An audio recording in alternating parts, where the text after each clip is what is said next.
en Memorias que perduran, prestos para recoger una otra semblanza de vida. En esta oportunidad, nuestra invitada es Rocío Jiménez Alvarelos, con quien estaremos conversando primero sobre su etapa de formación en el Colegio Merinol, luego también su incursión en una organización no gubernamental. Ella estudió Derecho, pero también diríamos que trabajó en el Tribunal Supremo Electoral de Cochabamba, inicialmente siendo vocal y luego presidenta de aquella organización. Pero interesante saber que Rocío también estuvo en Nicaragua en la época en que asumió el poder el presidente Daniel Ortega, el proceso de alfabetización. En fin, hay tanto que hablar con Rocío que aprovecho la oportunidad de pedirle su presentación al público, un saludo y ya empezaremos con la conversación. Rocío, grato tenerte en Memorias que Perduran. Muchas gracias a ti por la invitación y estoy abierta pues a todo lo que tú quieras que yo responda. ¿Naciste en Cochabamba, Rocío? Sí, nací en Cochabamba. Yo he nacido en la casa de mis papás, era en la calle Tarija. Y bueno, he vivido hasta los 17 años en Cochabamba. Y luego me fui y estudié en el Merinol la mayor parte del tiempo, unos años hice en el irlandés.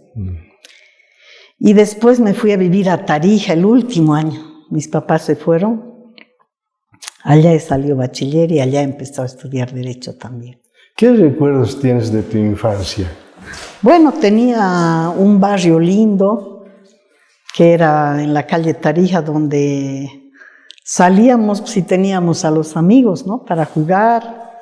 Éramos 6 hermanos, por lo tanto, habían también muchas aventuras entre nosotros. Y he estado desde kinder casi con mis compañeros del Merinol, con los cuales casi salió bachiller. De hecho, soy parte de esa promoción, ¿no?, la del 76. ¿Qué tal el Merinol? Bueno, era un colegio parroquial donde estábamos todos los que vivíamos cerca. ¿Dependía de la parroquia de Calacala? Dependía de la parroquia y ahí nos encontrábamos los domingos cuando íbamos a misa. Qué bueno. Sí, pues ahí no había alternativa, teníamos que ir o ir, ¿no? Nada más. Como obligados.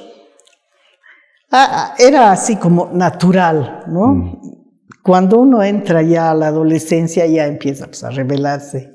Y la primera cosa es la religión, ¿no? Claro, claro. Y luego, ¿qué tal el cambio de Cochabamba hacia Tarija? Bueno, yo me fui de 17 años, te digo. Nunca, hasta los 17 años, había tomado un solo trago. Porque no se tomaba, pues. Y llegué a Tarija y me invitaron un trago. Yo dije, bueno, y ahí aprendí el sistema tarijeño de tomar el doble por no haber invitado y aprender todas esas reglas, ¿no? Fue linda la experiencia en Tarija, solo que yo creo que en esos años Tarija vivía muy aislado de la política nacional. Y a mí me gustaba la política mucho, siempre, ¿no? De hecho, tú has sido militante del movimiento de la izquierda revolucionaria. Sí, yo he sido militante y también, como dicen los tarijenses, julepeado. Qué bueno, qué bueno. ¿Qué tal tu incursión en el ámbito político? Bueno, yo creo que cuando uno es joven, todo es idealismo, ¿no? Todo. Me acuerdo que mi papá me decía,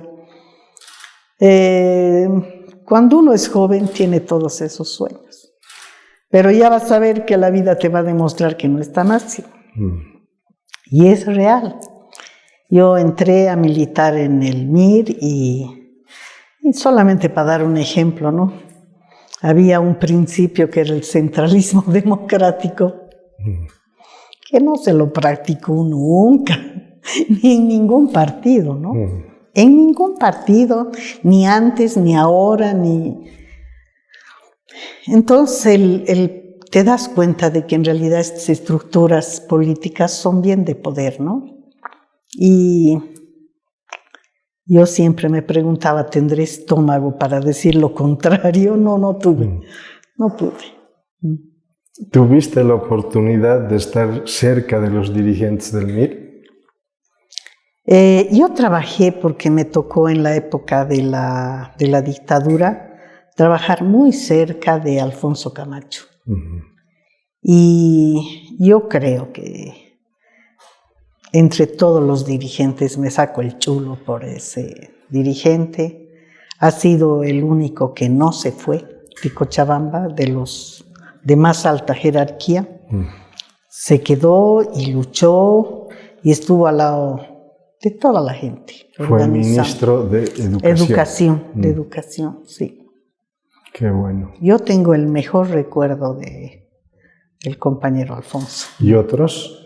Otros, he tenido otros compañeros con los cuales he estado en esa época, pero digamos de mayor jerarquía era el Alfonso, el que se quedó. Porque después de que salió García Mesa, llegaron los otros, ¿no? Pero otra cosa es cuando ves al compañero cómo pone el pellejo, ¿no? Claro. Igual que los otros. Claro. Ahora, terminado el bachillerato, ¿empiezas ya a estudiar Derecho? Sí. Empecé a estudiar Derecho y en realidad yo estaba segura que iba a estudiar Sociología porque me parecía pues, con la política muy cercana, ¿no? Y hice el primer semestre en Tarija de Sociología, que era el mismo básico de todos, solo que habían unas matemáticas que yo estaba en la luna, porque Tarija estaba más retrasado en matemáticas y en física, y yo no le entendía. Entonces ahí salió un avisito chiquitito que decía: para los estudiantes de Derecho se eliminó matemáticas, y yo me metí. Qué bueno. ¿Y cómo te fue en la formación en Derecho? Me ha costado. ¿Encontraste lo que buscabas? No, a mí me gustaba mucho leer. En ese tema no tenía ningún problema, pero cuando entré al Palacio de Justicia se me paraban los pelos, no me gustaba. Me ha costado casi 13 años después de haber salido de la facultad defender la tesis. Y de hecho intenté estudiar educación también, pero en eso vino la posibilidad de ir a Nicaragua y dejé la educación. ¿Y cómo es que se da la posibilidad de ir a Nicaragua? Porque como teníamos un trabajo que decías hace un momento coordinado, entre varios proyectos que estaban naciendo. Uno de ellos era el de comunicación y educación popular. Entonces, no sé si tú te acuerdas de Diego Laneville. Sí, claro. Diego, que dirigía el CUSO, en ese momento propuso que tanto Teresa Lem como yo fuéramos a hacer una práctica en Nicaragua con Alforja. Nicaragua y Costa Rica. Y fuimos. Hemos tenido la experiencia de conocer lo que era una propuesta educativa muy interesante, que además trabajaba con el proceso de la Revolución Sandinista y con todo el área de México, Panamá, Costa Rica, Honduras y Guatemala, ¿no? Entonces, de esa forma fue que yo me metí mucho más en educación popular. ¿Managua fue tu sede? No, Managua no. Fue más bien Rivas. que es al sur, que da casi con Costa Rica, que fue la zona donde estuvo el Frente Sur combatiendo, ¿no?, al somocismo. ¿Y qué es lo que hacías tú en Nicaragua, Rocío? Bueno, primero nos empapamos de todo lo que era la propuesta educativa que tenía Alforja. Y éramos jóvenes, después nos hicimos amigos y nos invitaron a volver y yo volví. Volví a trabajar y trabajé en el Ministerio de Educación. He trabajado en la postalfabetización. Hemos trabajado entre el 86 y 87, parte. Fines del 85, 86 y 87, en reestructurar todo lo que era la propuesta educativa para los, se llamaban, un nombrecito del que era el de la postalfabetización, que no era el sistema formal, sino más bien el resultado de la postalfabetización que habían hecho los voluntarios del proceso. Entonces, cambiamos la propuesta con 4 ejes que tenían, que se iban articulando. Y la matemática no era la matemática normal porque era para adultos, ¿no? Era en función de los costos de producción, de las compras, del transporte, de todo lo que tenía que ver con el tema matemático. El lenguaje estaba muy ligado al tema de la historia, la recuperación histórico-cultural. La salud, con lo que era la salud tradicional que había también en Nicaragua, y todo lo que significaba la visión que tenía, ¿no?, el pueblo de Nicaragua. Y ahí te voy a contar una gracia. Ellos conjugaban los verbos: yo corro, vos corres. Y claro, la conjugación del verbo, del vos en vez del tú, resultaba así pues un poco raro conjugarlo para nosotros, ¿no?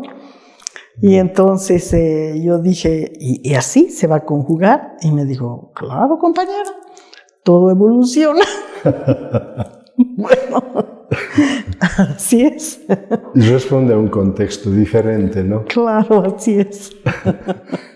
¿Qué tal has seguido, Rocío, el proceso revolucionario de Daniel Ortega? Hay una lágrima, Tinito. ¿Sabes? Creo que ha sido por el 2018, que, bueno, yo sabía ya, y había escuchado y había leído un poco de lo que fue la caída de Daniel Ortega cuando entró Violeta Chamorro, ¿no? Y todo lo que fue, se llamaba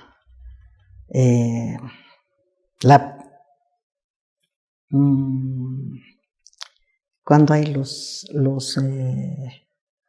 en los cumpleaños, que se rompe para que caigan para los niños los dulces. Sí. ¿Cómo se llama este? Bueno, se llamaba ese nombre, el fenómeno que quería decir que realmente habían hecho un abuso los sandinistas, ¿no? Y eso me dolía el alma, porque se te caen las imágenes, ¿no?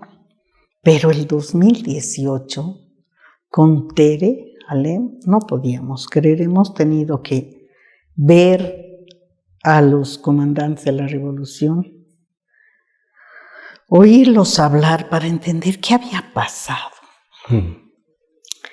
Y a medida que ha pasado el tiempo del 2018 ahora, realmente es un Somoza, una lágrima. Es inconcebible, es además tan grotesco. Esa última acción que han hecho contra la oposición, cuando han soltado como 200 y pico opositores, entre los que estaba la comandante Dora María Telles, y les han quitado la nacionalidad. Realmente es como en la Edad Media, ¿no? Por la antigüedad.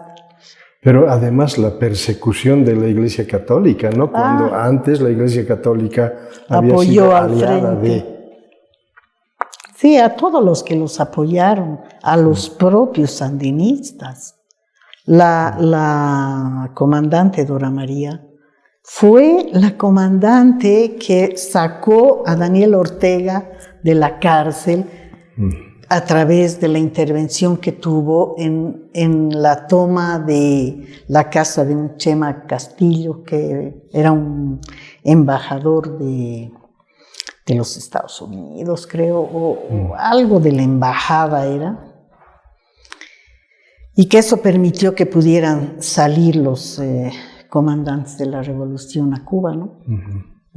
A esa persona la ha tenido más de 2 años presa, en una cárcel donde no tenía luz, donde no tenía opción de leer. Ay, no, qué horror. ¿Y cuánto tiempo estuviste en Nicaragua? Esta o la última vez 2 años. ¿Y antes? Y antes unos 3, 4 meses. Bastante tiempo como para conocer e involucrarte en los cambios que se han dado. Sí. Pero esos sueños realmente eran, pues, como decía mi papá, de jóvenes. Qué triste es ver esos resultados. ¿Y por qué decides volver de Nicaragua a Bolivia? Porque estaba embarazada y había perdido una guagua antes, que era del Valentín. Y tenía miedo, por supuesto, volver a perder ese embarazo, entonces me vine. Y después fue muy difícil, ya no me animaba a volver y le pasaba algo a mi guagua, ¿no? Y ya no volví. Bueno. ¿Y qué hiciste cuando volviste a Bolivia? Bueno, hemos trabajado cuando he vuelto, he trabajado en La Paz, en Yungas, en Cana. En Cana. Sí, en un programa que tenía 2 unidades, la unidad de Sudyungas, en la cual yo estaba, y la unidad del Altiplano. De modo que has conocido a Antonio Aramayo. Sí, él era, pues, el jefazo. Claro. Sí. Qué bueno. ¿Y qué tal tu trabajo en Yungas? Bueno, en Yungas fue donde yo me topé el problema del plan trienal de la lucha contra la coca y el plan integral de desarrollo y sustitución del PIDIS y la aplicación de todo lo que era el programa de sustitución, ¿no?, de cultivos. Estábamos en ese momento en la zona tradicional. Y claro, desde ahí veíamos diferencias desde la zona tradicional a la zona que era la zona del Chapare. Y también veíamos el peligro de que podían avanzar, no solo en hacer desaparecer la parte del Chapare, sino la parte de Yungas también, ¿no? Que de hecho así fue como estaba concebido el compromiso de Paz Estenssoro en el 60 más o menos. Él se comprometió que 25 años después iba a hacer desaparecer toda la coca y coincidió con el 85, que fue presidente. Claro. Y que le ajustaron las clavijas, ¿no? De hecho, el 85 hay un cambio de modelo económico, modelo social también, y yo no creo que se haya contribuido en el cambio, ¿no? En el caso de la coca se ha radicalizado su producción. Bueno, efectivamente es que los programas también de sustitución no eran pues correctos, ¿no? Entonces, y la economía de nuestro país nunca ha favorecido tampoco para que la gente desocupada tenga trabajo. Entonces, el problema del cierre de las minas, el traslado de la población a alguna zona para empezar a producir, obviamente si tú tienes que producir café, tienes unos 3 años para empezar tu producción, pero ¿y en los 3 años qué comes? ¿No? Claro. En cambio, el tema de la coca, claro, permitía, entonces eso ha sido 4 veces al año. Claro, ese ha sido el colchón. ¿Tú has tenido contacto con cocaleros en Yungas? Con cocaleros de Yungas y con los de aquí. Con los de también, del trópico. También, sí. Es que yo hice mi tesis sobre la defensa del cultivo agrícola de la hoja de coca. Oh, bueno. Porque en realidad, lastimosamente, los productores de coca tenían un asesor que les hizo una ley de la coca. Y esta ley de la coca se la propusieron al gobierno del MNR. Y los del MNR pues, al vuelo agarraron la idea de lo que es la coca en estado natural y la coca iter criminis, que era una aberración, jurídicamente era una aberración. Entonces, por esa razón, yo tomé el tema del iter criminis, porque el iter criminis es una abstracción de cómo se desarrolla un delito en la mente de un delincuente. Pero la coca pues, no se desarrolla en ninguna mente, ¿no ven? Claro. No es parte de ningún ser humano, por sí misma no se puede transformar. Entonces era un error ese concepto, y ese concepto lo metieron a la ley 1008. Entonces con eso sí se pudo criminalizar el cultivo agrícola. Yo creo que el cultivo agrícola nunca puede ser criminalizado, pero ese es tan teórico que en la realidad es otra cosa, ¿no? ¿Tu tesis abarca los cocaleros de Yungas, pero también los del trópico? No, abarca básicamente cómo ese concepto ha penalizado el cultivo agrícola de la coca, donde sea. Obviamente, si estábamos en las zonas de producción excedentaria, como era el Chaparé, era como si pusieras un rótulo delincuentes, ¿no? No puede ser, pues. El cultivo agrícola es una cosa, la actividad delictiva es otra. Claro. ¿Cómo ves ahora el panorama de la coca, pero también la cocaína y el narcotráfico? Bueno, te voy a ser sincera, en esos años, o un poco más, o posterior, yo encontré un pinche folletito chiquitito que decía de cómo el narcotráfico se incrustó en los gobiernos en los gobiernos latinoamericanos sin que la izquierda se haya enterado. Entonces me parecía, ese era el título. Claro. Y entonces lo he leído. Muy sugestivo. Sí. Y efectivamente daba a entender este folletito que la izquierda, por un poco mojigata, decía, no, yo no me meto en este tema. Y el tema se entró, pues, se instaló. Y claro, cuando nosotros, yo creo que nos dimos cuenta con el golpe de García Meza, fue totalmente abierto, no lo entendíamos tampoco, ¿no? Nos ha costado, yo creo que nos ha costado entender este problema, asimilar que en las zonas de producción no solamente había producción agrícola, también había producción de cocaína.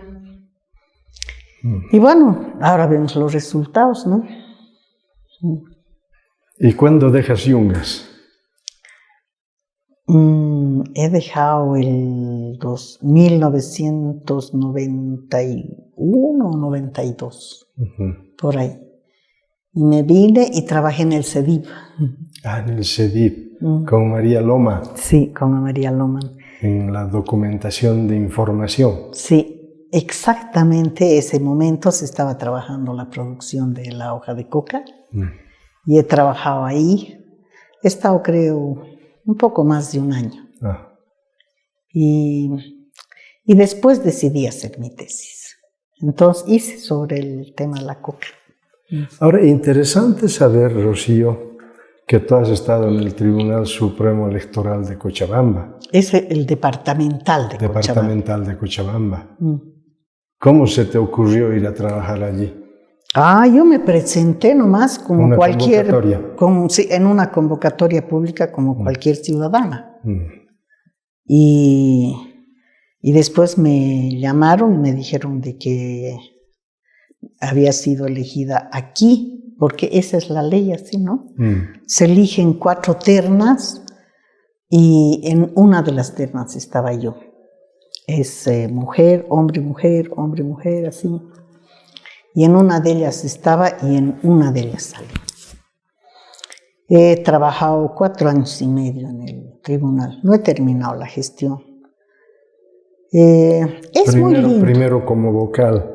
Como vocal. Y luego como presidenta. Sí, como presidenta estaba muy poco tiempo.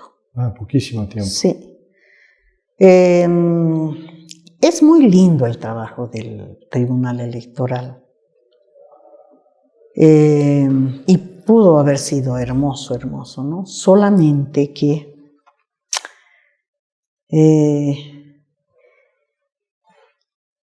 en estas incoherencias que tiene la política encuentras pues que el tema, por ejemplo, de la democracia participativa, una de las características es el referéndum. Y el referéndum es una decisión que toma el pueblo que es soberana. Y que esa decisión debe ser respetada totalmente. Entonces, cuando no se cumplen las normas, realmente se resquebraja pues, el sistema político, ¿no? Y nuestro país ha sufrido en ese sentido un resquebrajamiento así medular en la participación política. Eso fue por el año 2015, ¿verdad? El 16 fue el... Al 16. Sí, pero yo ya no estaba en el tribunal. Yo me fui como a mitad, un poquito más del 2015. ¿Decidiste irte voluntariamente? Sí. ¿Qué razones hubieron? No es fácil trabajar en el Estado. Sí, no es fácil. Y si tiene uno un cargo político, tienes 2 opciones. O te sometes o te vas. Me fui. ¿Y fue una buena decisión? Sí. ¿No te arrepientes? No, no me arrepiento. Sí. Sí, nos cuentas un poco de qué se ocupa el Tribunal Supremo Electoral, en el caso de Cochabamba. A ver, el Tribunal Supremo es el de La Paz, el nacional. Ya. Es igual que la estructura del órgano judicial. Los supremos son nacionales y los departamentales son tribunales departamentales. Solo tribunal departamental. Sí. De acuerdo. Entonces, el que manda, y era nuevito el tribunal, era el Tribunal de la Paz, porque había que hacer toda la normativa, toda la reglamentación para estructurar realmente todo, ¿no? Y tiene un programa que se llama el CIFDE, que es el Servicio Intercultural de Fortalecimiento Democrático. Yeah. Este es un espacio en el que el tribunal debe de trabajar con educación, comunicación, procesos educativos sobre la democracia. Uh-huh. Ese es el sumo del tribunal. Luego tiene un programa que es el CERECI, que se encarga, que es el Servicio de Registro Cívico dedicado a todo lo que es la base de datos de la identidad y la afiliación de la ciudadanía. Aquí se registran los certificados de nacimiento, de función y matrimonio. Uh-huh. Realmente el trabajo del CERECI, a pesar de tener tantos años, porque en la Corte Electoral ha empezado, no se puede terminar de sanear por así diversas razones, ¿no? Yo cuando he entrado realmente recién he podido entender la magnitud. Uh-huh.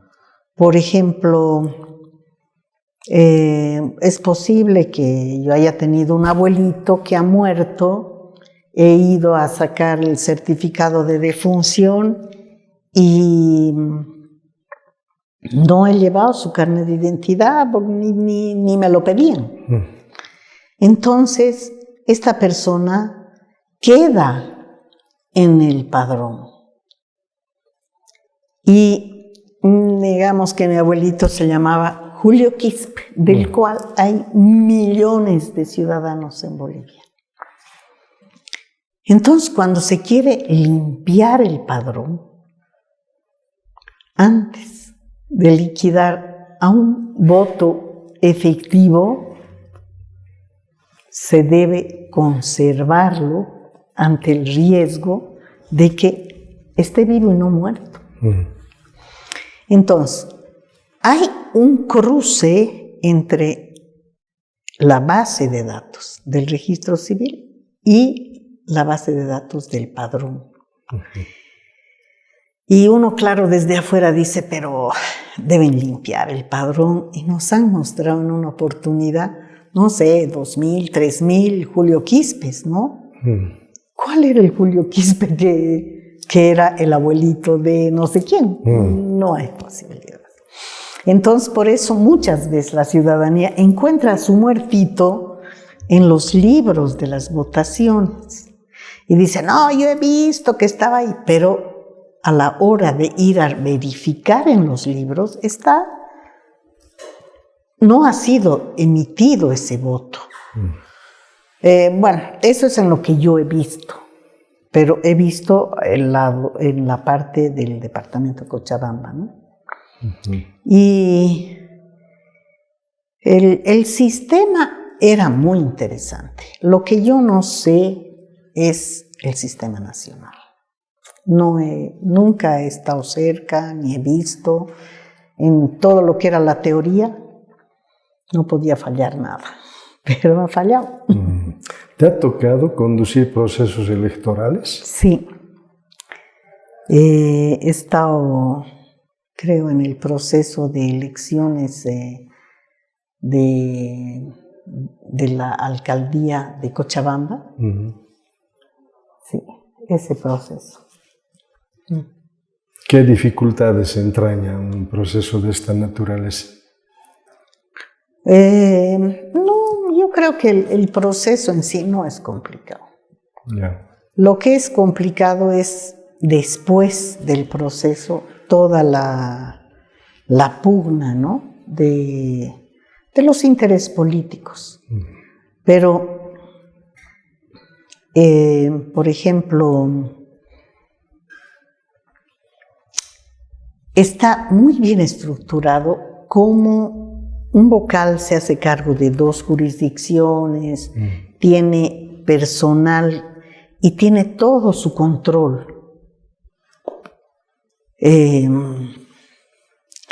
Y hay algo que es vital. Cuando uno cuestiona un voto o una mesa, lo debe hacer en el momento en que se está haciendo el escrutinio. Ajá. Si no lo haces ese momento, después ya no sirve. Eso es preclusión, etapa acabada. Entonces, la población en general no entiende esa parte.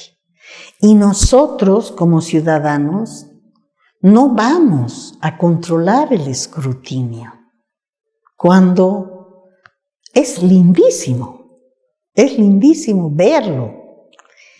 Y es gente que va voluntariamente, obviamente medio obligada, medio voluntaria, lo asumen, pero son ciudadanos normales. Hay 6 ciudadanos que no tienen la intención de hacer fraude nunca. Entonces, difícilmente se da en una mesa de 6 personas distintas. Así está concebido. Pero si yo tengo alguna objeción que hacer, es ahí. Y esas personas que pasan todo el día, yo después de estar en el Tribunal Electoral me he comprometido a acompañar a mi mesa y llevarles té, café, refrescos, porque realmente no pueden moverse. Eso sé por toda la reglamentación que existe. Entonces, si nosotros entabláramos una relación más cercana con nuestra mesa, con nuestros jurados electorales, tendríamos más control del sistema electoral. Y eso yo creo que hay que hacerlo. Rocío, una pregunta medio comprometedora. ¿El 2019 hubo golpe o hubo fraude? Mira, por todas las características que se han denunciado, yo creo que sí, ha habido fraude. Es decir, además han demostrado los de la OEA, que han dicho cómo no había control de la cadena de custodia de las papeletas. Han denunciado que en el Ministerio de Educación, en el Ministerio de Justicia han llenado votos. El tema del TREP, así digan lo que digan, el TREP era un mecanismo de transparencia. Y el hecho de que haya sufrido todo lo que ha sufrido, no huele bien. Tu postura sobre la posición del MAS, que hasta ahora sigue insistiendo en que hubo golpe. No hubo golpe, hubo fraude. No. Yo creo que además ha sido, y cada vez se devela más esta situación, de que uno no puede abandonar su fuente de trabajo. Y el funcionario público es un ciudadano que también debe cumplir las normas de su país, ¿no ve? Y si está a la cabeza, no puede abandonar el barco. En tu postura de abogada, Evo Morales, ¿puede ser candidato en las elecciones del 2025? ¿Sabes? En la Constitución dice no puede ser inmediatamente. ¿No? Una vez puede ser elegido, pero no dice, y después imposible, no dice eso la Constitución. Esos son uno de los muchos vacíos que tiene la Constitución. Tiene muchas contradicciones, sí. Que a futuro habría que corregir y yo creo que tenemos la experiencia para no volvernos a tener que enfrentar una situación así. Bueno, ahora ya transcurrido tu trabajo en el Tribunal Electoral de Cochabamba, ¿qué es lo que estás haciendo, Rocío? Bueno, yo he sido muchos años abogada independiente. Trabajo el tema de familia y civil. No tengo clientes de mucho poder, porque uno tiene los clientes donde se mueve, ¿no? Y desde esa perspectiva yo creo que hay instancias donde la justicia fluye. El tema de familia es uno donde fluye. Efectivamente, siempre uno se puede encontrar con unos díscolos jueces que son abusivos, ¿no? Pero en general es fluida.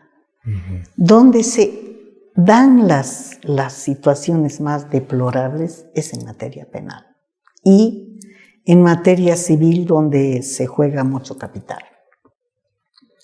Ese es un espacio así que para los pelos a cualquiera, realmente. Y ahora el tema político, ¿no? Que yo pienso en la gente que tenga, porque yo, digamos, atiendo unos procesos y tengo como ser humano un cierto control de los procesos que atiendo. Pero si a mí, que no soy abogada, me hacen 10 procesos, es como para que realmente me rompan mi equilibrio, mi tranquilidad. Económicamente, ¿quién va a poder sostener 10 procesos? Imposible. Imagínate lo que son 90 procesos, ¿no ves? Ya es así como... Eso me parece muy cruel. El tema de los derechos humanos, eso me parece muy cruel, porque la gente... Primero que los derechos humanos están hechos para tener que enfrentar a los abusivos del Estado, pues no son de otro lado. Y realmente la forma de criminalizar la política, eso es algo que no puedo, me duele mucho el alma. A propósito del accionar de la justicia, en los 14 años de Evo Morales y ahora el de Arce Catacora, ¿cómo ves que funciona? Por eso te digo, es que el problema de la criminalización de la política es el que da la peor imagen. En lo que son las instancias más de primera instancia, los jueces de familia, jueces de trabajo o jueces civiles que no son de mucha envergadura el proceso, la administración de justicia no la sientes así agresiva, mala, ¿no? Excepcionalmente, pero cuando tú te topas con esos problemas que son para llorar. Yo creo que tiene que cambiar la justicia, pero la justicia, el momento en que adquiera la independencia, el órgano judicial, del poder ejecutivo, yo creo que es un gran paso. Deberían haberse elegido magistrados y no habrá esa elección. ¿Cuál es tu postura? Es que el problema es ese mecanismo que se ha empleado en las 2 elecciones judiciales. Si tú tienes toditos del mismo color, claro, no tiene sentido, ¿no ves? Esa propuesta del Juan del Granado a mí me gustaba. Me parecía interesante porque era pensada con la parte económica, la independencia económica, la independencia del sujeto frente a la autoridad. Yo, por ejemplo, te digo, he pensado alguna vez, ¿sería juez? No, no sería juez. ¿Por qué? Porque no aguantara pues que me vengan a decir usted va a fallar así, ¿no ve? Presiones, ¿no? Claro. No quiero ser juez. Entonces, es posible que a los jueces les llegue, cuanto más dependencia tiene, seguramente debe ser más fuerte. En los llamados gobiernos neoliberales, la justicia era independiente. ¿No pasa lo mismo ahora? No, yo creo que tampoco era así tan blanco o negro. No. Yo creo que siempre donde había plata, había corrupción. Porque te dicen la misma clientela, voy a pagar para que haga bien su trabajo, aunque tengan la razón. Te duele el alma escuchar eso, Tino. Entonces, ese que tiene la razón tiene que poner para que realmente no le falle en contra. ¿Cómo pues? Ahora, de cara al futuro, ¿qué habría que hacer para que la justicia responda a intereses de la sociedad civil?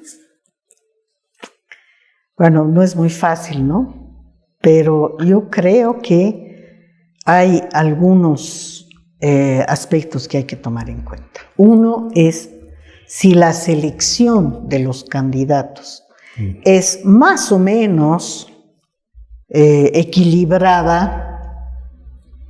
Por supuesto, es lo mismo, la misma lógica que los jurados electorales. Claro.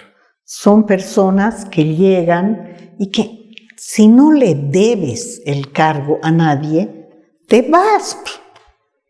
Pero si le debes, te has acogotado. Claro. ¿No ve? Entonces, esa es una de las cosas. La otra cosa es, el órgano judicial necesita tener su independencia económica. Decían de que era tan bajito el porcentaje que recibe el órgano judicial que debería de tener procesos de capacitación más frecuentes. No sé si estará funcionando la escuela de jueces, pero en la medida en que se generen condiciones de más independencia, esas garantizan, ¿no? Ahora hablemos de los principales hitos de tu trabajo que has ido desarrollando a lo largo del tiempo. Bueno, he trabajado mucho el tema con mujeres. Ajá. Yo creo que soy feminista desde variados años atrás. Obviamente también no es la postura que uno tenía cuando tenía 20, 25 años, ¿no? Claro. Porque además se tenía un hijo varón, ¿no? Y con los años vas aprendiendo también a observar, a ver. Y yo creo que se ha avanzado en el tema de la equidad de género, se ha avanzado. A mí me costaba ver a mi papá, que él estaba feliz de lavar las tazas del desayuno, y yo me decía, es normal, ¿no? Claro. Me ha costado, pero lo aprendí. Pero el ejemplo de mi papá ha cundido también en los nietos o los otros hijos. Entonces, en los años ves los cambios que se han dado en la sociedad. Es igual que cuando nosotros éramos chicos, botábamos en la calle, ¿no ves?, la basura de nuestra cartera. Ahora no lo hacemos. Pero tú ves las calles y están limpias. Limpias casi en general, ¿no? Donde se circula en la parte de la ciudad. Ojalá se podría concebir la misma lógica de la limpieza en otros lados, ¿no? Como los mercados. Me da mucha pena llegar a la zona de La Roma y San Martín, por ejemplo, para escapar, ¿no ve? Después he trabajado el tema de familia. Siempre me he escapado del penal desde que era estudiante, nunca me gustó. La política me apasiona. No dejo de seguir así varios países latinoamericanos, un poco de Europa. Ya. Es parte, ¿no? ¿Reconocimientos a lo largo de tu actividad profesional? No he tenido reconocimientos. Una vez me han reconocido por ser mamá. Mamá de Valentín, que a propósito estudió comunicación. Sí. ¿Qué tal Valentín? Bien, está mi hijo. Dos tengo, ¿no? Un varón y una mujer. Los dos son artistas. Valentín es, además de comunicador, es músico, hace música electrónica. Y mi hija es bailarina de danza contemporánea. Está abriéndose campo, está trabajando ahora en la EBID, se llama la Escuela Boliviana Intercultural de Danza, en el Alto. Y está así poniendo los cimientos de esa facultad, de esa carrera. Feliz. Qué bueno. ¿Qué sientes, Rocío, de ser mamá de dos, ya ahora diríamos, ciudadanos bolivianos con más de 2 décadas de edad? 3. ¿3? ¿Al 30 ya? Ya, pues mi hija ya tiene 30, el Valentín 36. Yo estoy muy retrasada. Yo creo que es muy importante para las mujeres ser mamás. Es vital y lo he disfrutado mucho. He disfrutado, me he sacado la mugre porque he estado con mis hijos sola. Linda experiencia, pero también ves que no es solamente una, tienen que ser 2. Ahí te das cuenta que por eso es así la naturaleza, la vida, la biología, todo, ¿no? De modo que no ha sido fácil ser madre soltera. No. No ha sido fácil, no ha sido tampoco imposible. Claro. Pero es satisfactorio. Solo que la adolescencia te la dedico. Eso sí que me ha hecho zapatear. No, seguro.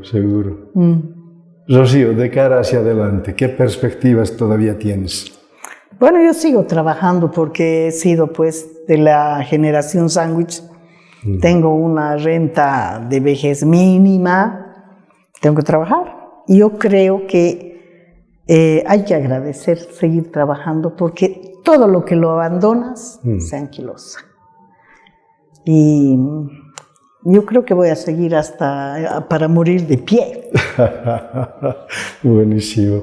Como dicen, los árboles mueren de pie. Exactamente. Rocío, quiero agradecerte por haber aceptado esta entrevista. Tu despedida del público que verá el programa. Muchas gracias por la paciencia de escuchar. Yo creo que todos tenemos, obviamente después de los 60, un acumulado grande, ¿no? Como para poderlo colectivizar. Y tu programa es parte de la socialización de ese ser normal, que camina a las calles, peatón, que no es una estrella de nada, ¿no?